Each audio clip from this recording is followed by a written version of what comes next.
I'm really happy to be here. Um, Talk about teaching, to celebrate June, to hear all these different voices. We're all taking this in different directions, which I love. Thanks, Jan. Thanks, Paolo. Thanks, Christophe. Here are some verbs that come to mind when I hear June inside me. Listen, imagine, interrogate, write, pay attention, work, study, love, read, celebrate, show up, practice, fight, act, believe, love, write. Write something, June said. No matter what's happening, write something every day. Those of us who've had great teachers, for me this means June, Audre Lorde, James Wright, and these are just the famous ones. Those of us believe in teaching. Hey, I hear June say, how do you know what I think and feel? So let me revise. I believe in teaching as a vocation, as part of myself, as a writer, even when it gets in the way of my writing. And what did these great teachers do? I suggest they insisted we pay attention, insisted upon the integrity of our language. June's essay, Problems of Language in a Democratic State, should, along with Orwell's Politics in the English Language, be required reading for any class, geology, economics, any class. These great teachers taught us to interrogate our assumptions. They treated us with respect. They demanded our passion and our rigor. They wanted us to locate the sources of our power, to understand the sources of what we experienced as our powerlessness. Each in their own way asked us to enter our imaginations. June dedicated passion to everyone as scared as I used to be. It's no accident that she and Audre Lorde spoke directly about fear. This is a personal thing for me. Do not ever suppose I am fearless, Audre said to me once. Everything I've done in my life, I have done in spite of great fear. That was crucial for me to hear. I'm not going to talk about whether or how this is the worst of times, but I've been teaching at Hunter College since 1994, and I have noticed disturbing changes. Something I believe we face now on a larger scale is the despair of our students, a despair that comes in many guises. For some, it's obvious: suicidal ideation, serious depression, anxiety, distress. For others, it's more easily missed or misunderstood: forgetting assignments, missing class, repeated lateness, an inability to focus or pay attention, texting. Even among those whose anger and uncertainty has made them increasingly active politically and socially, and Hunter students are really socially aware and beautiful and active. Even among these, there can be this insidious distractedness. What can we give them, ask of them, ourselves, to help them, us, live, to help them, us, survive, thrive, and write out of this awful time? To counter the despair in whatever guise it takes, the dissociated automisms that are often the result of repressed anger, rage, fear, grief. These are some of the things I find myself thinking about. Many of us in here are teachers and writers and teachers of writing and literature. If we're lucky, our classes are smaller and intimate. Here, we can create what Winnicott calls the holding environment. Together, we and our students can make what we read and study, discuss and create and revise into tools to counteract despair and create a sense of agency. Put this in your arsenal, Audre Lorde used to say when she showed us various poetic techniques and devices: metaphor, enjambment, anaphora. Put that in your arsenal. We can listen to them and ask them to listen to and respect one another enough to be able to disagree with and question one another and themselves, to think and investigate out loud, fearlessly, or at least in spite of fear. We can listen to them. Oh, sorry. This is June. June listened, intent, leaning forward, active, look you in the eye listening. It could be scary to be listened to like that. You got away with nothing. June was about subtext, what was not being said. She demanded specificity. It's her pitch-perfect ear, so hooked to pulse heart mind, that makes her the poet somebody called a lyric catalyst for change. This listening, which kept her acutely aware of the musical possibilities of language, the way language can distort, equivocate, erase, obscure, lie, the way it could delight us, transform our suffering, rage, joy into poetry. This very listening was what made her a teacher who helped us listen to ourselves as we groped and revised toward meaning. We can encourage our students in whatever they choose to write about to listen to themselves, to honor their own interiority, to find the quiet inside that will lead them into their imaginations, and to show them that it's not about active versus contemplative. It's about acts of attention, what some might call reverie, others states of prayer, that will allow them to surface more fully, alert, revitalized, writing, active. And yet, and yes, perhaps as a result, they will feel more. So we can make sure they find the counseling services in our schools and communities that will help them. As writers and teachers, we can ask them to look more carefully. Hopkins says to look and look and look at a thing until it looks back at you. That is imagination.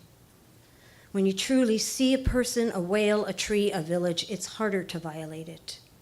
Looking, listening, attending, I, thou, speaking, these are acts of imagination. As teachers, this is what we cultivate.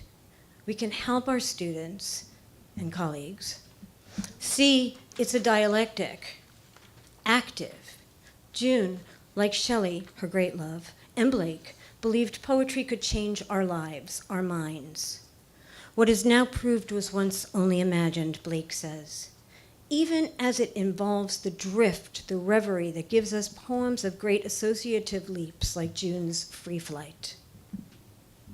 All these poems and essays are in this book we're on, which you can take a look at after. June taught by the power of example. For her, writing and poetry were the first line of defense, response, action. No matter what was happening, no matter what abomination this country, any country, was committing, June was out there writing. Passionate, thoughtful, informed, necessary, dimensional. Like her beloved Whitman confronting the horrors of slavery, the Civil War, June tried to address what she saw, believed she could address, or attempt to address, the unspeakable, that it was possible. Not just possible, a responsibility. And she asked the same of us. And she let us know that we would each discover our own way of doing this. She urged us, required us to write out of our raw, struggling, original, confused, complicated thoughts and feelings. That, too, is the craft of poetry. You should all take a look at this, her blueprint. Poetry for the people, it's extraordinary, it's extraordinary. Write, June said, no matter what is happening, write something every day. I believe we have to demand more, to call our students out. That's respect. This forgetting, lateness, not showing up, missing a deadline, this writing an email without salutation or signature, not standing up on the subway for an elderly or disabled person because you never even noticed them. There's a place in a classroom to say, stand up on the bus and subway. What we do in our lives, we do in our poems.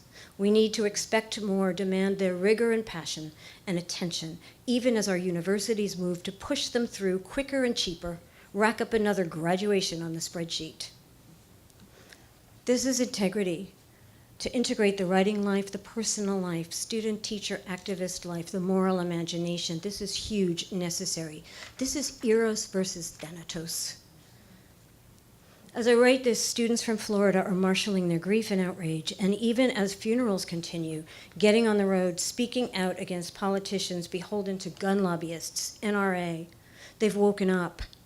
But it shouldn't take horrific violence in your own backyard to wake you up to realize every life matters. We, as teachers, can urge our students, our colleagues, ourselves to wake up. June asked nothing of her students that she did not require of herself. It's not an accident that she has a book called Soldier. And whether it was having us write sonnets and villanelles, to read more closely a poem and newspaper, June believed we train. Okay, I just have to stop and say, as I say this, we are during a week in which somebody suggested that their idea of making things better was to hand teachers guns to bring into the classroom and train them how to use this. Just had to say. I saw the word train and I thought, ooh. As part of this training, I want to cultivate in my students a greater tolerance for ambiguity. This might mean modeling how to read, say, Haydn's Those Winter Sundays, Rethke's My Papa's Waltz, in ways that are complicated and dimensional. To read June's I Must Become a Menace to My Enemies and hear the reverberations and shifts in meanings of those words throughout the poem. We need to counter the dead end of either-or thinking. There's no separation between what we ask them ourselves to do in poems and in our lives. We study Keats. What does negative capability mean in a world of DACA? Our students are quite literally living in uncertainty. In what we assign, we can enlarge their worlds, their perspectives, bring poems of many languages, cultures, structures, aesthetics, to give them more agency, ask them to bring in what they love. Or simply, during in-class writing, interrupt with a phrase like, somewhere on the other side of the world, or somewhere in the middle of America, and just see what happens as their perspective shifts, see where they go. Each of us responds and is responsible in our own way. Each of us has our own gifts. Believing this, June asked us to be sure our readers felt addressed, not lectured, and not to assume, because there's a difference between imagining ourselves into an appropriation or violation. This, too, is part of the craft of poetry. Here's June. Just because I'm absolutely committed to libertarian struggles over the world doesn't mean that I can speak for the Vietnamese. I can speak from my understanding of their liberation struggle and how it relates to my liberation struggle. I can speak from that, but I cannot speak for them. This, too, is the craft of poetry. This, we can teach them that there are things we cannot know or assume about another, to honor the mystery and unknowability of others, of ourselves. For poetry, for imagination to transcend and to transform feeling, Adrienne Rich says in her great essay, When We Dead Awaken, writing as revision, we must be willing to believe that day might be night, that black might be white. That is to question, not to fear what we think, feel, might think, feel. To do this, June would hunt down the killer detail, the right metaphor. Her metaphors are stunning because she loved discovering the ways in which things are unexpectedly like other things. Here's an example, poem about my rights, a poem about women and rape and the strange loopholes of legal defense. She moves suddenly into, which is exactly like South Africa, penetrating into Namibia, penetrating into Angola. And does that mean, how do you know if Pretoria ejaculates? What will the evidence look like? And if after Namibia, and if after Angola, and if after Zimbabwe, do you follow me? We can bring in the bombing of Baghdad, that Beethoven quartet of a poem, to talk about tone, texture, repetition, anaphora, rhythmic modulation, pacing, and our own complicity. Thing about June, she's never the good guy.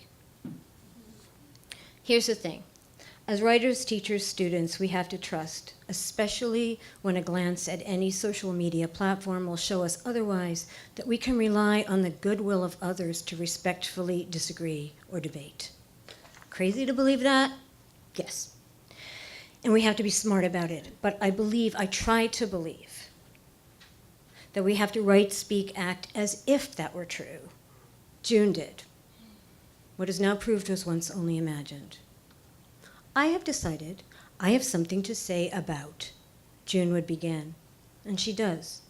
And she listens for our response, and she dares us to speak. Thank you.